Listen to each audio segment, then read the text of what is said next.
Fala galera, agora eu vou ensinar pra vocês como tirar bolhas. O que é tirar bolhas, Marcos? Pronto.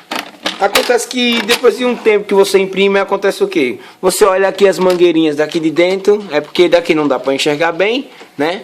Mas porque aqui é um pouco escuro, meu celular também, o flash dele não vai fazer com que clareie tanto, mas você vai perceber que tem algumas bolinhas. Se você vê que tem algumas bolinhas aqui na mangueira, como resolver isso? É simples. Primeiro passo que deve fazer para tirar bolhas, você tá as bolinhas na mangueira, beleza? Você fecha aqui, normal.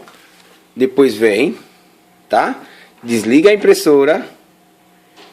Espera ela desligar, tá? Pronto.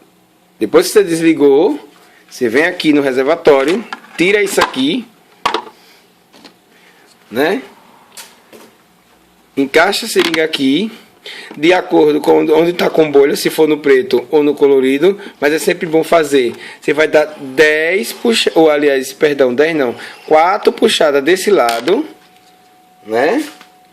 E 4 puxadas desse outro lado, né? Você pode dar 4 puxadas, basta dar 2 puxadas, 4 não, 4 é muito, tá? Pronto, dá 2 puxadas de cada lado.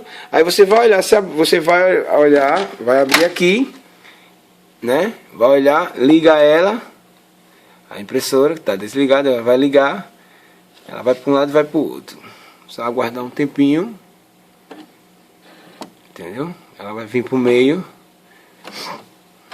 espera, ela vai para um lado e vai para o meio, pronto. Aí você olha, você pode ver, como você pode ver, as bolhas que estavam já saíram tudo. Tá ok agora, pronto, bem fácil tirar, não é isso?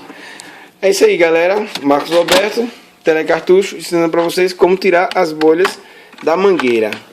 Qualquer dúvida, só é visitar nosso canal lá no YouTube, lá tem explicando tudo, tá ok? Fica com Deus, até logo.